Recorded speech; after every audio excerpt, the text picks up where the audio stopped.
नमस्कार दोस्तों, मैं हूं आपका अपना दोस्त निशांत। और आज हम, जैसा कि आपको पूर्व निर्धारित हमारा कार्यक्रम था और फेसबुक के द्वारा और सोशल मीडिया साइट्स के द्वारा आपको जानकारी भी दी गई थी कि हम लोगों की दोबारा एक मीटिंग होने जा रही थी। और आप लोगों से सभी से ये हमने अनुरोध किया था कि आप लोग जो है यहाँ पर पहुँचें और अपने अपने विचार, जो हमारा टॉपिक देशभक्ति था, उस पर दें। तो आज हम लोग यहाँ दोबारा एकत्र हुए हैं। पिछली बार हमारी मीटिंग जो थी सोमवार को हुई थी, आज हमारी मीटिंग रविवार को हो रही है। और इस मीटिंग में जो है, पिछली बार से क्या नया है, पिछली बार हम लोग विकास के बारे में बात कर रहे थे, कटरा नगर के। और आज हमारा जो मीटिंग का कार्यक्रम है वो हुआ है देशभक्ति क्या है, देशभक्ति के मायने क्या हैं, ये समझाने के लिए। देखिए, देशभक्ति के मायने आज समझाना बहुत ज़रूरी हो गया है। आपको पता होगा, पिछले कुछ दिनों पहले मुझे 26 जनवरी के उपलक्ष्य पे जो है प्रधानमंत्री जी ने और रक्षा मंत्रालय के द्वारा एक अवार्ड मुझे प्राप्त हुआ था मेरे साहित्य के लिए। तो वहाँ से चीज़ें जो सीख कर मैं आया, वो ये सीख कर आया कि सबसे प्रथम दृष्टया अगर हम देशभक्ति की बात करते हैं तो देशभक्ति का जिम्मा हम आम आदमी पर ही होता है। कहते हैं we the people of India, यानी कि लोगों के लिए, हमारे लिए संविधान बनाया गया था और हमें उसका सजग प्रहरी रहना होता है। तो देशभक्ति की जहाँ तक मैं अपने विचार दे रहा हूँ, उसके बाद सभी लोग अपने अपने विचार देंगे। तो जहाँ तक मैं समझता हूँ, देखिए, देशभक्ति एक देश यानी कि एक सीमा, यानी कि एक भौगोलिक क्षेत्र, उसमें रहने वाले सभी जो है देशवासी, उनका भला सोचना, उनके हित के बारे में प्रयास करना, उनके विकास के बारे में प्रयास करना, सबसे बड़ी देशभक्ति है ये। क्योंकि देश हमारा बनता है किनसे? नागरिकों से। और नागरिकों का अगर हम हित चाहते हैं, उनका कल्याण चाहते हैं, उनका विकास चाहते हैं, तो इससे बड़ी देशभक्ति मैं नहीं समझता कुछ होती है। लेकिन आज के दौर में क्या हो गया है, देखिए, लीडरशिप की आवश्यकता हो गई है, नेतृत्व की आवश्यकता है। देशभक्ति जो है अपने मूल जो रूप था उसका, उससे हट चुकी है।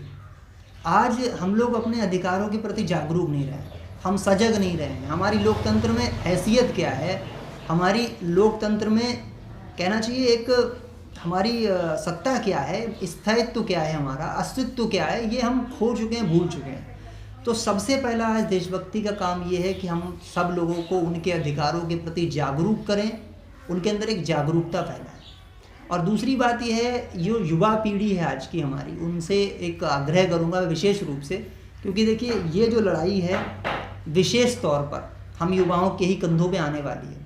एक पीढ़ी थी, वो धीरे धीरे विदा हो रही है, तो आप उनको ब्लेम नहीं कर पाएंगे कि साहब आपने देश के लिए कुछ नहीं किया। आज की जो युवा पीढ़ी है नई, उसमें हमारे ऊपर ब्लेम किया जाएगा कि भाई आपने क्या किया। तो सीधी सी बात यह है कि हमें अपने दायित्व को समझना है। अब युवा कैसे अपने दायित्व को समझेंगे? जब 26 जनवरी आती है, 15 अगस्त आता है, तो हम लोग क्या करते हैं, एक डीपी बना लेते हैं तिरंगे की, या हम लोग 26 जनवरी पे एक छोटा सा लोगो पेस्ट कर देते हैं, या फेसबुक पे कोई अपना छोटा मोटा कोई स्टेटस लगा देते हैं। हम समझ लेते हैं हम देशभक्त हो गए। इसके बाद हमारा काम खत्म हो गया। अब 15 अगस्त, 26 जनवरी, 2 अक्टूबर पे हमारा काम इतना सा था, डीपी स्टेटस बदलते रहेंगे और काम खत्म हो जाता है। लेकिन प्यारे, इसके अलावा भी बहुत कुछ देशभक्ति है। अगर आपको नहीं पता है क्या है देशभक्ति, तो मैं आपको कुछ लक्ष्य दे रहा हूँ आज अपनी स्पीच के माध्यम से। उनमें से अगर आपने एक भी किसी लक्ष्य को अपने जीवन का मूल आधार बना दिया, तो शायद कोटि कोटि जो हमारे नागरिक हैं उनका भला हो जाए। आज देखिए, सांस्कृतिक रूप से हमारा देश बुरी तरीके से प्रभावित हो रहा है। हमारी संस्कृति को पूरी तरीके से डैमेज किया जा रहा है। नग्नता, अश्लीलता, वेश्यावृत्ति, देह व्यापार इतनी भयानक तरीके से हमारी संस्कृति में प्रवेश कर रहे हैं। आप एक अच्छे युवा और अच्छे नागरिक होने के नाते अगर आप देशभक्त हैं, तो आप ये संकल्प ले सकते हैं कि मैं अपने देश से इस नग्नता का, इस अश्लीलता का नाश करूंगा। उसके लिए एक कठोर कानून की मांग करूंगा केंद्र सरकार से, राज्य सरकार से। जब तक वो नहीं बन जाता है, उसको अमली जामा नहीं पहना दिया जाता है, तब तक मैं अपने मार्ग से नहीं हटूंगा। तो पहला लक्ष्य आपको ये मैंने दे दिया। दूसरा लक्ष्य आप देखिए, हमारी जो युवा पीढ़ी वो बर्बाद हो रही नशे में।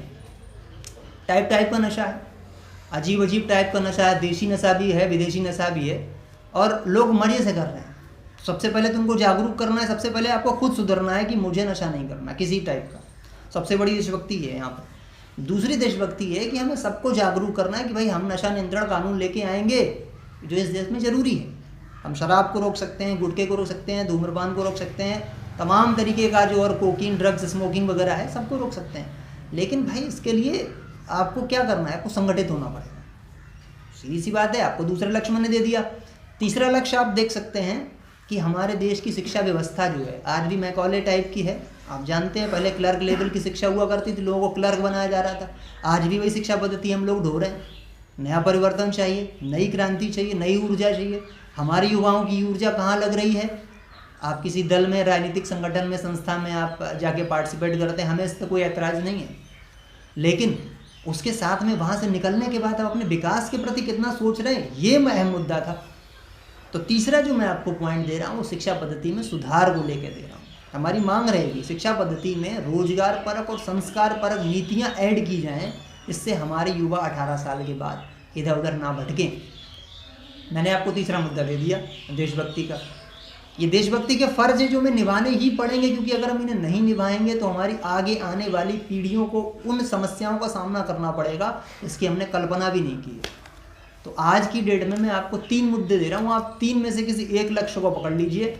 मैं समझ रहा हूँ लगभग 50% समस्याओं का समाधान इससे ही हमारा हो जाएगा।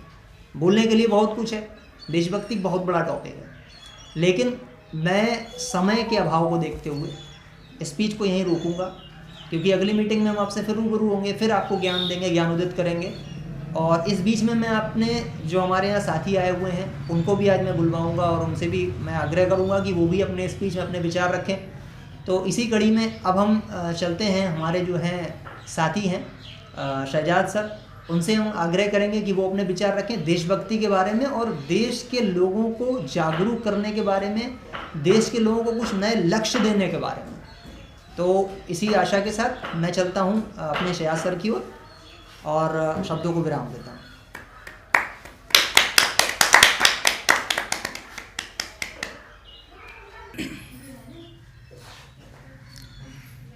सबसे पहले मैं यहाँ पर मौजूद हमारे जो भी मेहमान लोग हैं उनको, और जो लोग भी हमें देख रहे हैं और या हमें सुन रहे हैं, मैं उनको उन सबको अपना आदाब अर्ज़ करता हूँ।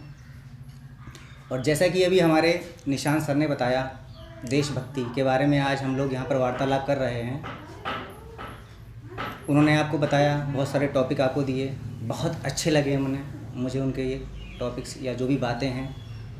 हमारे निशान सर का ज्ञान की जो उनका जो ज्ञान का भंडार है, उनके ज्ञान के भंडार के बारे में कुछ भी कहा नहीं जा सकता है। तो उसी टॉपिक या उसी विषय को मद्देनज़र रखते हुए मैं अपने विचार आपके सामने रखना चाहूँगा। और मेरे विचार से, जैसा कि हमारे निशान सर ने भी पहले बताया था कि देशभक्ति का मतलब ये है कि हम अपने देश के बारे में, हम अपने देशवासियों के लिए कोई भी ऐसा कार्य ना करें जो हमारे देश को नुकसान पहुंचाए। यानी कि उन्होंने कहा था कि हम हमेशा अपने देश, अपने देशवासियों को या अपने देश से जुड़ी हुई किसी भी वस्तु को नुकसान ना पहुंचाएं, उससे प्रेम करें।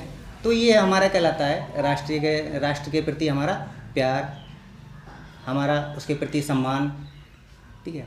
तो मैं एक बहुत ही आसान एग्जांपल से आपको समझाना चाहूँगा कि देश, जैसा कि हमारे सर ने बताया था, एक बाउंड्री से घिरा हुआ एक एरिया है जहाँ पर हम लोग एक समूह की तरह रह रहे हैं, एक भाई बहन की तरह रह रहे हैं। ठीक है। मैं आपको एक छोटा सा एग्जांपल देता हूँ कि आप अपने देश को आप अपना एक घर समझ लीजिए। आप एक घर में 5 भाई बहन या 7 भाई बहन हैं और हमारा ये घर एक दीवारों से, एक बाउंड्री से घिरा होता है। उस वक्त में हम क्या करते हैं, भले ही हमारे जो घर में जो मेंबर्स मौजूद हैं सबकी थॉट्स नहीं मैच खाती है, हम अलग अलग विचार रखते हैं, लेकिन एक समय ऐसा होता है जब कोई बाहरी दुश्मन हमारे उस घर पर हमला करता है। जब कोई बाहरी दुश्मन हमारे उस घर पर हमला करता है, तब हम अपने उन विचारों को एक तरफ रख कर एक साथ मिलकर उसका सामना करते हैं, उससे जंग करते हैं।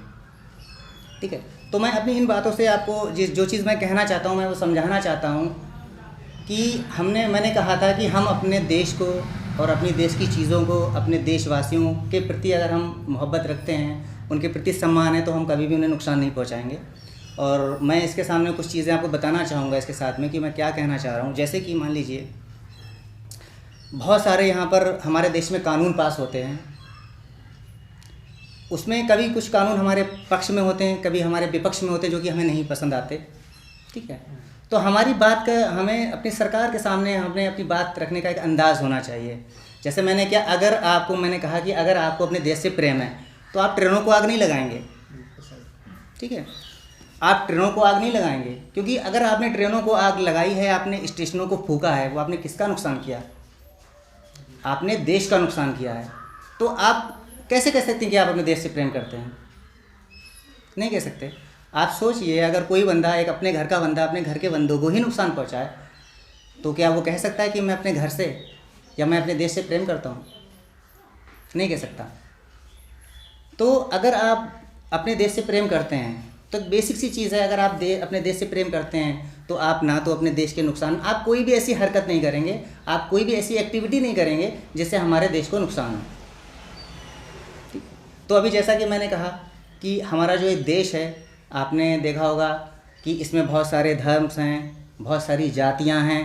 ठीक है, बहुत सारे धर्म हैं, बहुत सारी जातियां हैं, बहुत सारे, उन धर्मों में बहुत सारे ग्रुप हैं। ठीक, तो जैसा कि मैंने कहा कि अगर हम अपने देश से प्रेम करते हैं तो हम कोई भी ऐसी एक्टिविटी नहीं करेंगे जो हमारे देश को नुकसान पहुंचाएगी। तो हमें अगर अपनी कोई बात को रखना है, ठीक है, तो हम अपने देश में तोड़ फोड़ करके उस चीज़ को नहीं कर सकते। ये ठीक नहीं है, मतलब ये देश प्रेम में तो नहीं है। मैं मानता हूँ जिसकी थॉट कुछ भी रही हो, वो देश प्रेम के प्रति मैं नहीं मानता हूँ फिलहाल कि ये देश प्रेम है। अगर ये देश प्रेम है तो हम अपने कोई भी ऐसी एक्टिविटी नहीं करेंगे कि जो हमारे देश को नुकसान पहुंचाएगी। आप ट्रेन को जलाएंगे, आप घरों को आग लगाएंगे या पब्लिक प्रॉपर्टी को नुकसान पहुंचाएंगे, उन चीज़ों को सबको सुधारने के लिए तो हमारे किसका खजाना? हमारे देश का ही खजाना लगता है, और वो खजाना भी कहाँ आता है? हम ही लोगों से आता है। तो इसका मतलब हम अगर ऐसी कोई भी एक्टिविटी कर रहे हैं तो वो हमारे देश का नुकसान है और हमारा नुकसान है। दूसरी चीज़ मैं ये चाहूँगा, एक टॉपिक है और इसी से जोड़ना चाहूँगा कि मैंने परिवार का नाम लिया था कि हम सब एक ही परिवार के हैं। ठीक है, मैंने कहा कि जब हम अपने लोग घर में लड़ते हैं, ठीक है, आपस में लड़ते हैं, विचार नहीं मिलते, कोई दिक्कत नहीं है, लेकिन जब बाहरी कोई परेशानी आती है तो हम उसका मिलजुल के सामना करते हैं। ठीक है, तो यही चीज़ मैं इसलिए मैं यहाँ पर कहना चाहूँगा, मैं इशारा करना चाहूँगा, जैसे कि हमारे देश में बहुत से धर्म, बहुत सी जाति के लोग रहते हैं, हिंदू हैं, मुस्लिम हैं, सिख हैं, ईसाई भाई हैं। ठीक है, एक छोटी मोटी लड़ाई हो जाना ये समझ में आता है। आप लोग इस चीज़ को गौर कीजिए इस चीज़ पर। क्या ऐसा है कि मुस्लिम आपस में नहीं लड़ते हैं? सिर्फ मुस्लिम ही नहीं, सिर्फ जो घर में रहने वाले वो भाई, सगे भाई भी आपस में लड़ते हैं, हिंदू भाई भी आपस में लड़ते हैं। ठीक है, बहुत सारे समुदाय, एक ही समुदाय के लोग आपस में लड़ते हैं। ठीक, और कुछ ऐसी लड़ाइयाँ भी होती हैं जिसमें अलग अलग समुदाय के होते हैं। लेकिन मैं ये गुजारिश करना चाहूँगा कि अगर आप रियल में अपने देश से प्रेम करते हैं, उसको कभी भी आप धार्मिक लड़ाई से ना जोड़ें। बहुत खूब। कभी भी अगर आप अपने देश से प्रेम करते हैं तो सिर्फ वो एक सामान्य लड़ाई, ये नहीं कि अगर आप आपस में लड़ रहे हैं तो अब कोई दिक्कत है। लेकिन यहाँ पर अगर हमने देखा कि लोग अलग अलग समुदाय के होते हैं तो एक छोटी सी लड़ाई को एक बहुत ही बढ़ा चढ़ाकर और उसके एक बहुत ही विकराल रूप दे दिया जाता है, जो कि हमारे देश को बहुत नुकसान पहुँचाता है। देखिए, एक चीज़ हमेशा मान के चलिए, मैं मानता हूँ कि वही देश मजबूत है जहाँ पर सबसे ज़्यादा एकता है।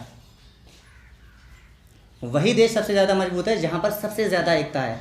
हम अपने देश की ताकत हैं। अगर हमें कोई झुकाना चाहेगा तो अगर हम एक साथ हैं, हम पर कोई हावी नहीं हो सकता। अगर वास्तव में हमें कोई नुकसान पहुंचाने जा रहा है तो वो पहले हमको तोड़ेगा, वो हमें अलग अलग करेगा, फिर वो एक एक करके सबको नुकसान पहुंचाएगा। तो ये कुछ चीज़ें हैं। मैं ये कहना चाह रहा हूँ कि जिनको करना है, जो खराबियाँ कर रहे हैं वो तो कर ही रहे हैं, उनका काम ही है देश को तोड़ने का, उनका काम है देश को तोड़ने का। ठीक है, वो कौन से बाहरी कोई तत्व हैं या जो देश को नुकसान पहुँचाने वाले हैं, हर कहीं होते हैं। लेकिन हमारी क्या जिम्मेदारी बनती है? हम इन चीज़ों को समझें और ऐसी हर चीज़ को दबाने की कोशिश करें जो हमारे देश को नुकसान पहुंचाने की कोशिश करती है। चाहे वो कोई एक छोटी मोटी लड़ाई हो या फिर और बहुत से नियम कानून हैं। मतलब हमको अगर उनके खिलाफ़ लड़ना है तो हमें ऐसे लड़ना है कि हमारे देश को उससे कोई भी क्षति ना हो। और ये जैसा कि हमारे निशान सर ने पहले बताया कि अब जो जाने वाली पीढ़ी है वो तो जा रही है, ये सारी अब जो जिम्मेदारी आ रही है वो हम युवाओं के कंधों पर आ रही है। तो ये सारी चीज़ें हमें सोचनी हैं, ये सारी चीज़ें हमको सोचनी हैं। हमको अपने सोचने का नज़रिया बदलना पड़ेगा। लड़ाने वाले तो लड़ाना चाहते हैं, लेकिन हमें ये सोचना पड़ेगा कि हमें क्या करना है, हमें अपने देश को कैसे मजबूत रखना है। तो चूँकि हमारे और भी मेहमान हैं जो कि आपके सामने अपने विचार रखेंगे, तो इन्हीं शब्दों के साथ मैं अपने शब्दों को ख़त्म करना चाहूँगा और मैं चाहूँगा कि फ़हीम सर आएँ और अपने विचारों को रखें। इसी के साथ मैं अपने शब्दों को विराम देता हूँ। जय हिंद, जय भारत।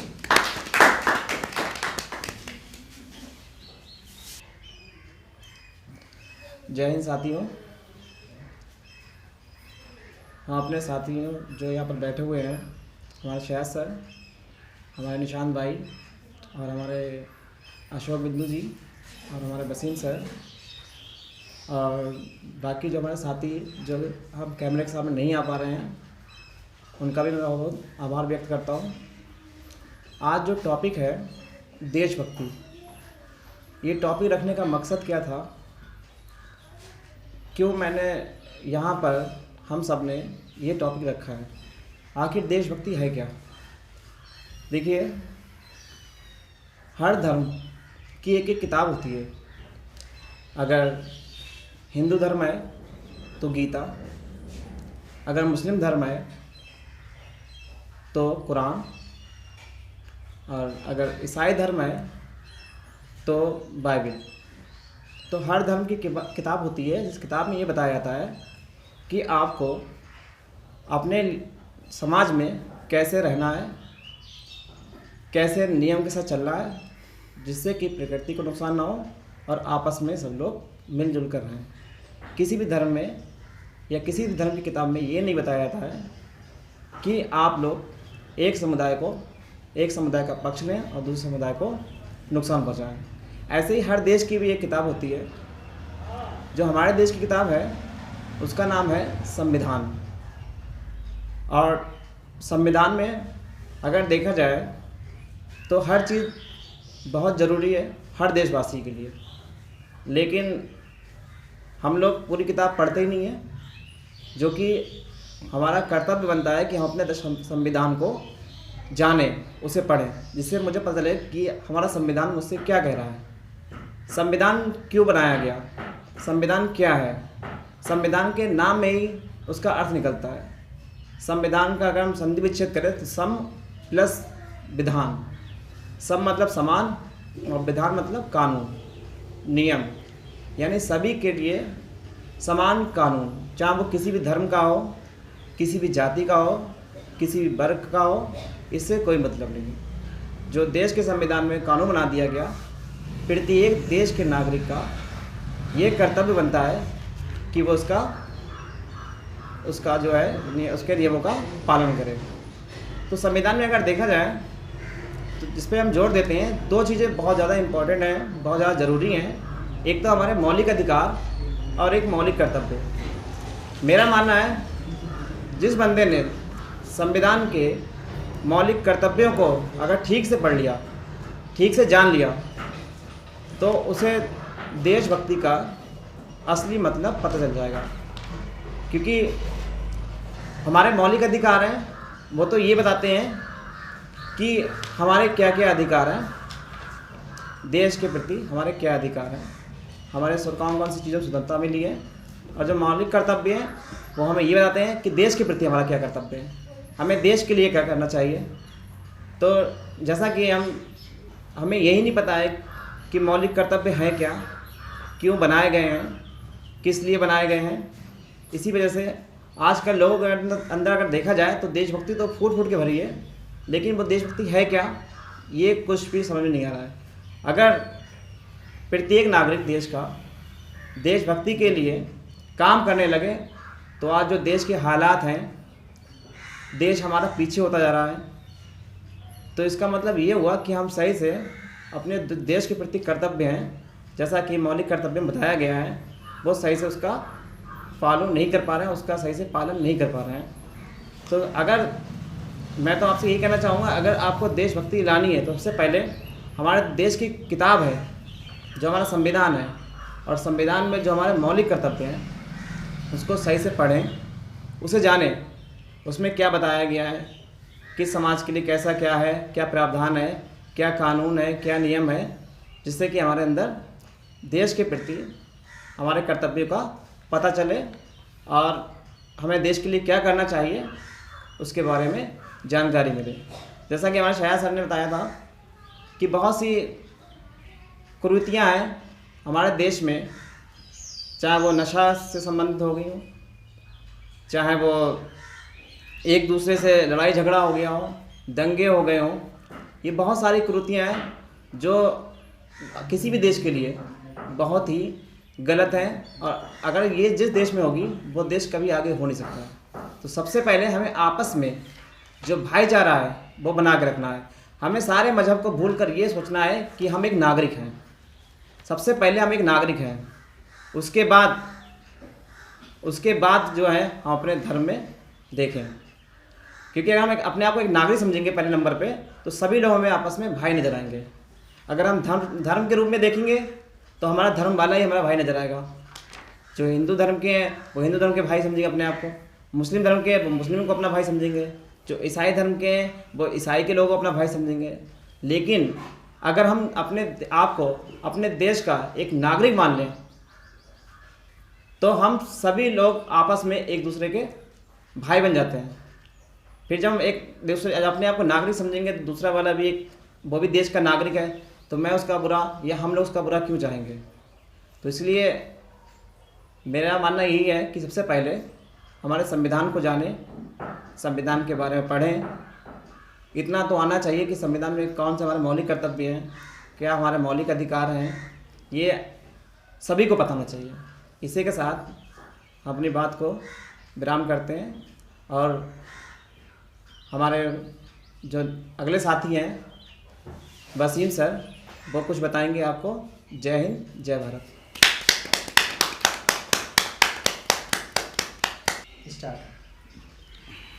जय हिंद साथियों। बहुत सारे हमारे मित्र और स्टूडेंट वगैरह बैठे हैं यहाँ पे जो कैमरे के सामने नहीं भी हैं मौजूद, तो हम सबके जो है शुक्रगुजार हैं कि जो है सबने हमारे लिए जो है इस मीटिंग के लिए बहुत अपना कीमती समय अपना दिया है। और क्यों ना दें, टॉपिक था हम लोगों का देशभक्ति का, तो देश के लिए तो हम लोग जो है जान से मर मिटने के लिए तैयार हमेशा ही रहते हैं। और देशभक्ति असल बात देशभक्ति ये है कि मतलब जो है सबको समान दर्जा और सबको समान नज़रों से देखा जाना चाहिए। ठीक, जैसे कि कोई मतलब इस ऐसी बात नहीं होना चाहिए जो किसी के मन को ठेस पहुँचे। और हमारा संविधान ये मतलब जो इजाज़त नहीं देता है किसी की जो है जाति या किसी के जो है धर्म के बारे में कोई भी गलत शब्द का प्रयोग किया जाए। हमारा जो मौलिक अधिकार जो है अमेरिका से लिया गया है उसमें यही बताया गया कि जो है हर किसी को जो है अपना पक्ष रखना चाहिए। बहुत से जो है हम लोगों की जो मीटिंग होती है वीडियो को नहीं लाइक करते हैं, वो डरते हैं, उनके मन में ये मतलब हो सकता है कि ये भावना हो कि मतलब जो है कोई हमारे जो है पक्ष में कोई खिलाफ कोई बात ना हो जाए। लेकिन ये किसी के मतलब जो है खिलाफ कोई बात नहीं यहाँ पे होती है, केवल जो है सबको एक उद्देश्य देने के लिए, सबके जो है विकास के लिए, साथ में रहने के लिए, मतलब ये इस टाइप की मीटिंग होती है। तो इसमें जो है ज़्यादा से ज़्यादा आप लोग हम लोगों की सपोर्ट करें और ज़्यादा से ज़्यादा लाइक करें इस वीडियो को और ज़्यादा से ज़्यादा मीटिंग में आने की कृपा करें। और आगे भी ये जो है मीटिंग हम लोगों की जारी रहेगी और इसी तरीके से जो है चलती रहेगी। इसी शब्दों के साथ हम अपने शब्दों को विराम देते हैं और अगले हमारे जो मेहमान हैं माननीय अशोक बिंदु सर, आपको वो जो है रूबरू कराएंगे। जय हिंद साथियों।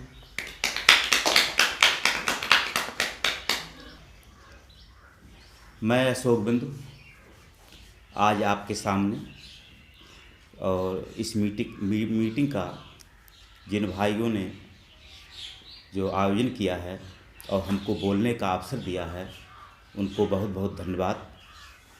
आज का विषय है देशभक्ति। क्या है देशभक्ति? विचार तो बहुत हैं, हर हर स्तर पर इसको कहा जा सकता है, समझाया जा सकता है। लेकिन हम कहना चाहेंगे, कहने को अपना देश 1947 को आज़ाद हो गया, लेकिन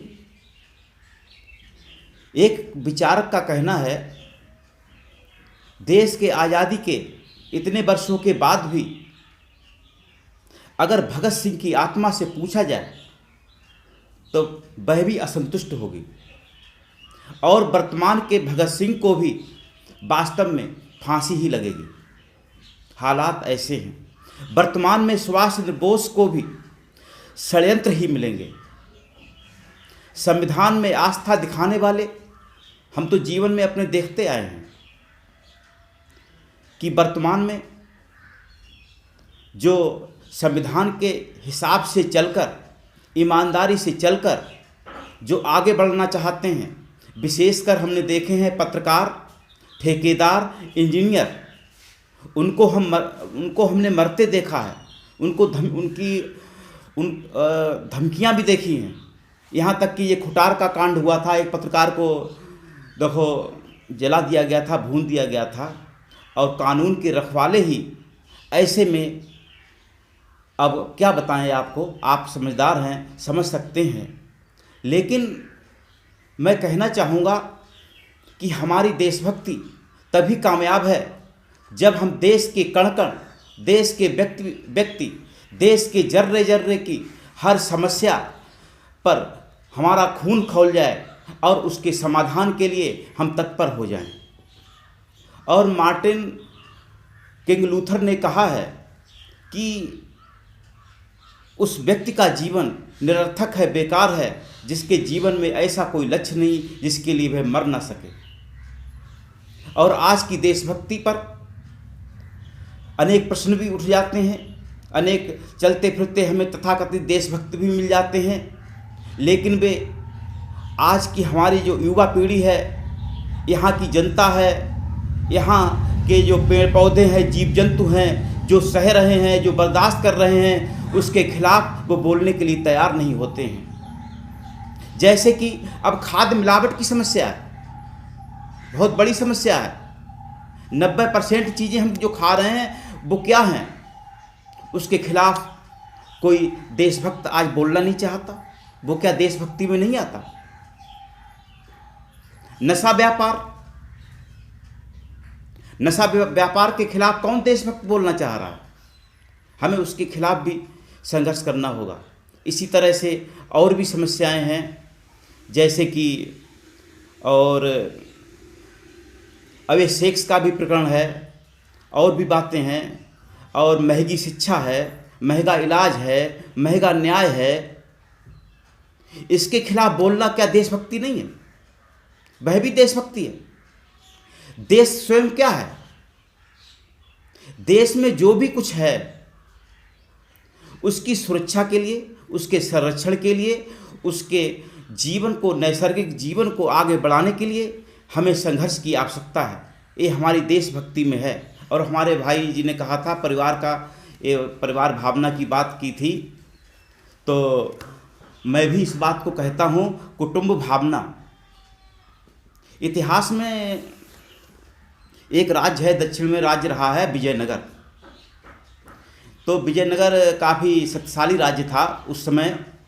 तो उस राज्य के सेनापति थे, राजपुरोहित थे, और प्रथम वेद भाष्याचार्य आचार्य सायण, उन्होंने लिखा था कि वास्तव में जो कुटुंबी होता है वो सर्वशक्तिमान होता है। अब ये सोचने वाली बात है, उन्होंने ये बात क्यों की थी? एक कुटुंबी है वो सर्वशक्तिमान होता है। वास्तव में है जो कुटुंबी भावना है, कुटुंबी भाव है, परिवार का भाव है, उसके माध्यम से ही हम देश को उज्जवल बना सकते हैं, अपनी देशभक्ति को मजबूत कर सकते हैं। जैसे कि एक परिवार के लिए आवास चाहिए, सुरक्षा चाहिए, परिवार में जो सदस्य होते हैं उनके स्वास्थ्य की बात चाहिए, उनकी जीविका चाहिए, उनकी भी मौलिक जो कुछ अधिकार होते हैं, मौलिक आवश्यकताएं हैं, वो भी चाहिए। अब इस बात को लेकर परिवार को स्तर हो गया। अब वही हमने अपना देश को परिवार मान लिया। अब देश को जब परिवार मान लिया हमने, तो फिर अब देश में भी वही बात आ गई। देशभक्ति का मतलब ये नहीं है कि सीमा पर जाकर हम पाकिस्तान के खिलाफ, चीन के खिलाफ बोल दिए, या फिर सीमा पर युद्ध हो रहा है उसका हम समर्थन कर रहे हैं अपने देश के पक्ष में जाकर, वह भी देशभक्ति है। लेकिन हमारे देश के अंदर जो हो रहा है, और इसीलिए किसी ने कहा है आज की तारीख में भगत सिंह को भी फांसी ही लगेगी। आज की तारीख में भी राजगुरु को फांसी ही लगेगी। हम देख रहे हैं बिहार में एक बार कांड हो गया था। एक ईमानदार इंजीनियर था, ठेकेदार था, ईमानदारी से काम कर रहा था, सड़क का ठेका था, उसको मार दिया गया। क्यों मार दिया गया? और वर्तमान सिस्टम क्या है? वर्तमान सिस्टम में क्या है? गांव का, शहर का एक गुंडा, बदमाश, जाति बल, मजहब बल, और जो अमीर व्यक्ति है वो किसी नेता का खास है, किसी पार्टी का खास है। लेकिन जो कानून की बात करते हैं, ईमानदारी की बात करते हैं, वो क्या है आज की नज़र में? तो देशभक्ति को हम सबको इस पर विचार करना होगा। हमारी देशभक्ति तभी मजबूत है, तभी बुलंद है, जब हम देश की हर समस्या पर ध्यान देंगे और जो हमारा जो संविधान है, संविधान के हिसाब से चलकर, मानवता के आधार पर चलकर, विश्व बंधुत्व के आधार पर चलकर हम आगे बढ़ेंगे। हमारी भारतीयता, हमारी राष्ट्रीयता ऐसी है जो वसुधैव कुटुम्बकम की बात करती है। अयम निजा परोवेति गणना लघु चेतसाम उदार चरिता नाम तु वसुधैव कुटुम्बकम। सर्वे भवन्तु सुखिनः, सर्वे सन्तु निरामयाः, सर्वे भद्राणि पश्यन्तु मा कश्चित् दुःख भाग् भवेत्। और इसी के साथ अब हम अपना ठीक, जय हिंद, जय हिंद।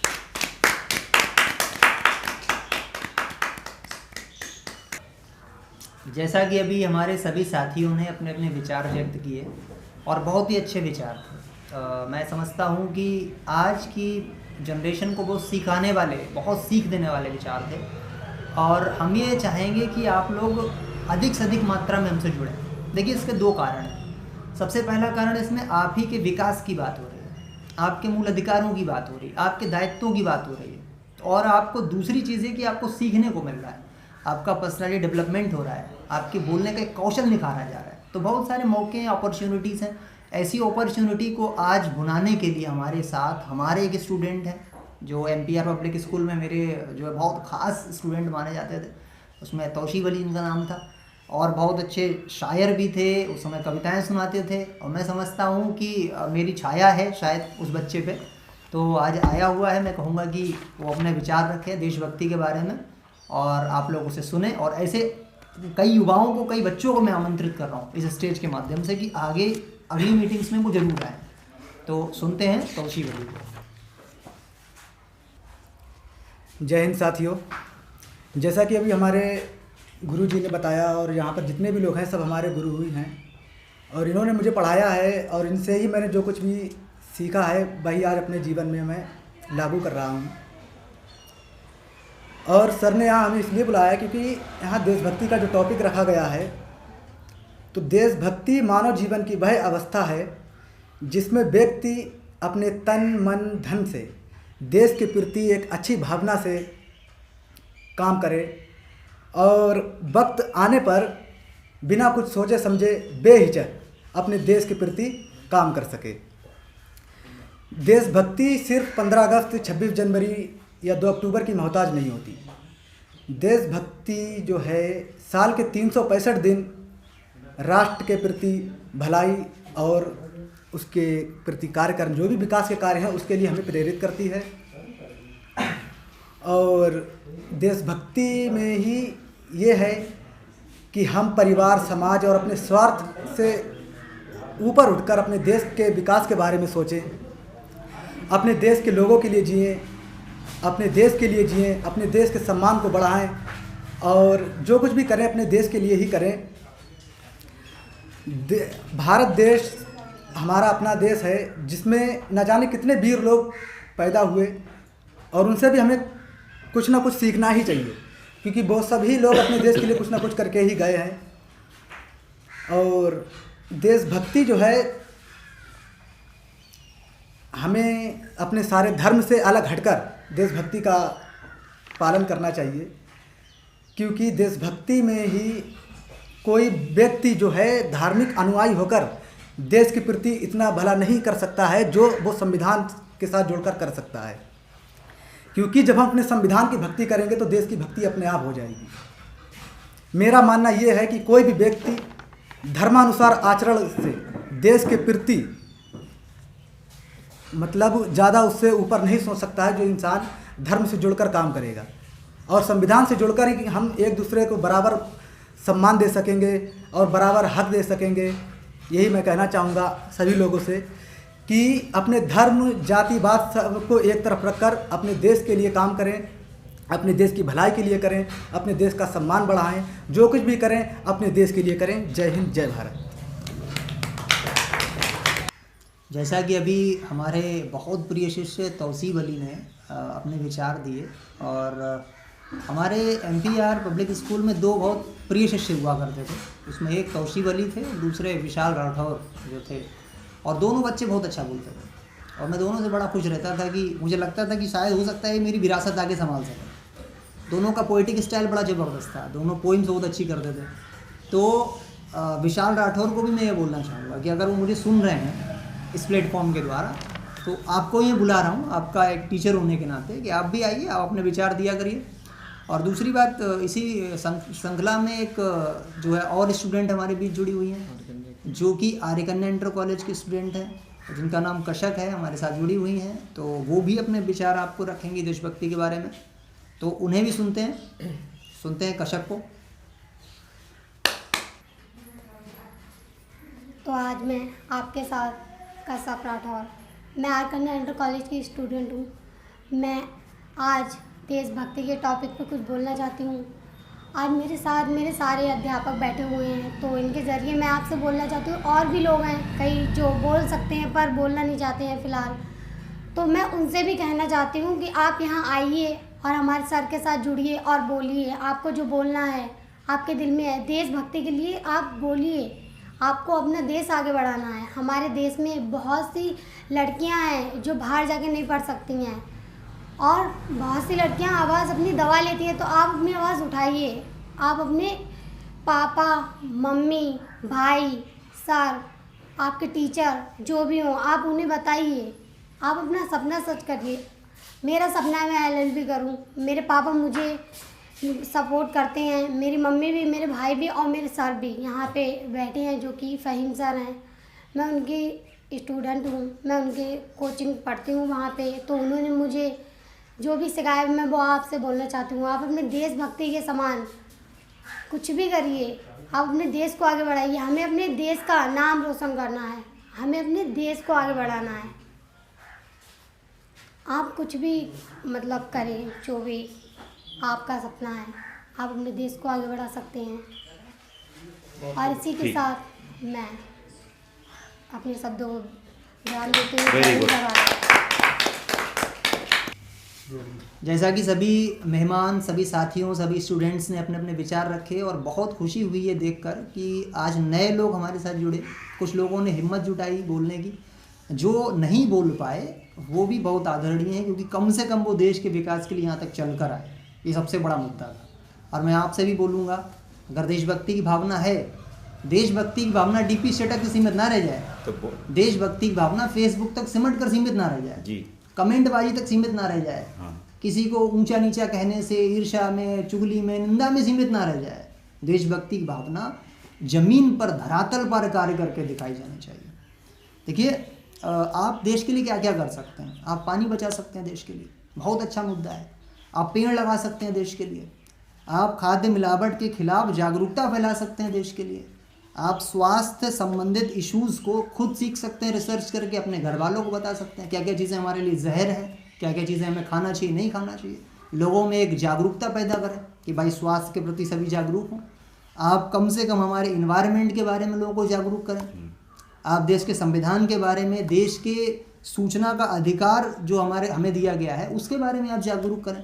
बहुत सारे मुद्दे हैं, बहुत सारे इश्यूज़। हम लोग की भी एक आगे प्रयास है कि हम लोग एक हेल्थ मैगज़ीन जो है लॉन्च करें, जिसमें स्वास्थ्य संबंधी की पत्रिका होगी, और मैं चाहूँगा बहुत बड़े स्तर तक जाए। उस पर काम अभी हमारा चालू है। 5-6 महीने के अंदर जो है इस पर बहुत बड़े लेवल पर काम किया जाएगा। डॉक्टर्स को हम जोड़ेंगे। तो एक भाई मुझे मिला था, उसने एक बात बोली थी। मैंने उससे पूछा था कि मैंने ये बताओ कि देश भक्त बहुत बड़े हो, तो मैं उसके स्टेटस देखता था। तो आपके स्टेटस मैंने देखे हैं, आप तो बहुत बड़े देशभक्त हो, देश के लिए क्या करना चाहते हो और देशभक्ति होती क्या है। तो उस युवा ने मुझे बोला था कि सर मैं आर्मी में जाना चाहता हूँ, यही देशभक्ति है। तो मैंने कहा क्या केवल यही देशभक्ति है? तो बोला सर बस यही देशभक्ति है, आर्मी में जाएंगे, देश की रक्षा करेंगे। तो हो सकता है हमारे बच्चे आज यही सोच के बैठे हो, देशभक्ति का मतलब आर्मी, पुलिस या इसी सबसे रिलेटेड है। भाई हमने वर्दी पहन ली, हम देशभक्त हो गए। देखिए ऐसा नहीं है। देशभक्ति का मतलब ये भी है कि अगर आपने वर्दी नहीं पहनी, जो वर्दी पहन रहे हैं उनका भी आदर करते हैं, वो भी देशभक्त हैं। और जो वर्दी नहीं पहने हैं, जो डॉक्टर्स हैं हमारे, कोविड टाइम में देखिए कितना हेल्प किया आपको, वो भी देशभक्त हैं। मैं साहित्यकार हूँ, मुझे 6 लाख रुपए का ऑफर मिला था मुंबई इंडस्ट्री से अश्लील फिल्म लिखने का, लेकिन मैंने उसको ठोकर मार के उसको ठुकराया अपनी देशभक्ति की वजह से। मैंने कहा मैं समाज सेवा के लिए लिखूंगा, अपने देश के लिए लिखूंगा, मुंशी प्रेमचंद के लिए लिखूंगा, लेकिन कभी भी गलत मिसगाइडेड चीज़ें मैं नहीं लिखूंगा जो मेरी युवा पीढ़ी को आगे मिसगाइड करे। तो ये भी एक देशभक्ति थी। एक साहित्यकार होने के नाते हमने नेता सुभाष बलिदानी पोएम लिखी, उसको अवार्ड मिला, ये भी एक देशभक्ति है। मेरे कलम से आज तक जितना भी साहित्य रचा गया है वो सारा, मैं बड़े गर्व के साथ कहता हूँ, सीना ठोक के कहता हूँ ये बात कि आज तक कोई भी गलत साहित्य नहीं लिखा गया। जो भी लिखा गया, जो भी पब्लिश कराया गया, जो भी प्रकाशित कराया गया, उसमें देशभक्ति की भावना, समाज कल्याण की भावना जुड़ी हुई थी। तो देशभक्ति का मार्ग साहित्य भी आपको दे रहा है, उसमें भी आइए, पत्रकारिता आपको दे रही है। बहुत सारे ऐसे इश्यूज़ हैं जिसमें आप देशभक्ति दिखा सकते हैं। लेकिन सबसे पहला जो काम है वो ज़मीन पर उतरने का है, काम करके दिखाने का है, फील्ड में उतरने का है। और फील्ड में उतरने के लिए हम लोग छोटे छोटे थे, जब इन बच्चों के एज में हमारी एज थी, उस समय हमको कोई प्लेटफॉर्म नहीं मिलता था। हम कहाँ बोलें, कहाँ आवाज़ उठाएं, किनके साथ जुड़कर हम अपने मकसद को साकार करें, किनके साथ जुड़ के हम कुछ फील्ड वर्क कर सकें। ऐसे नेतृत्व देने वाले लोग हमको नहीं मिले। आज आपके पास गोल्डन अपॉर्चुनिटी हम आपको दे रहे हैं अपने मंच के द्वारा। आपके पास इतना स्वर्णिम मौका है कि आप अपने टैलेंट को निखार सकते हैं, अपनी देशभक्ति की भावना को 7वां आसमान दे सकते हैं। तो आप आइए, आपसे रिक्वेस्ट रहेगी, जितने हमारे युवा साथी हैं, बड़े बुजुर्ग हैं, जो भी हैं, गणमान्य लोग हैं, सभी का हम स्वागत करते हैं इस मंच के द्वारा। और दूसरी बात यह कि अगर हम लोगों में से किसी से भी कोई ऊंच नीच या बोलने में या शब्द वाक्य रचना में, कोई भी प्रस्तुति में कोई भी त्रुटि रह गई तो बहुत बहुत क्षमा चाहेंगे संचालक होने के नाते, क्योंकि ये अभी हमारा अर्लियर स्टार्ट हुआ है, दूसरा हमारी मीटिंग है। तो हो सकता है वाक कौशल उतना अच्छा ना बन पाया हो या बोलचाल का जो लहजा है वो उतना अच्छा ना बन पाया हो, लेकिन भावना सबकी एक ही है। सरफरोशी की तमन्ना अब हमारे दिल में है, देखना है जोर कितना बाजुए कातिल में है, और भड़केगा जो 16 सा हमारे दिल में है। सरफरोशी की तमन्ना अब हमारे दिल में है, और वक्त आने पर बता देंगे तुझे आसमां, वक्त आने पर बता देंगे तुझे आसमां। हम अभी से क्या बताएं क्या हमारे दिल में है, हम अभी से क्या बताएं क्या हमारे दिल में है। बहुत बहुत धन्यवाद, बहुत बहुत धन्यवाद।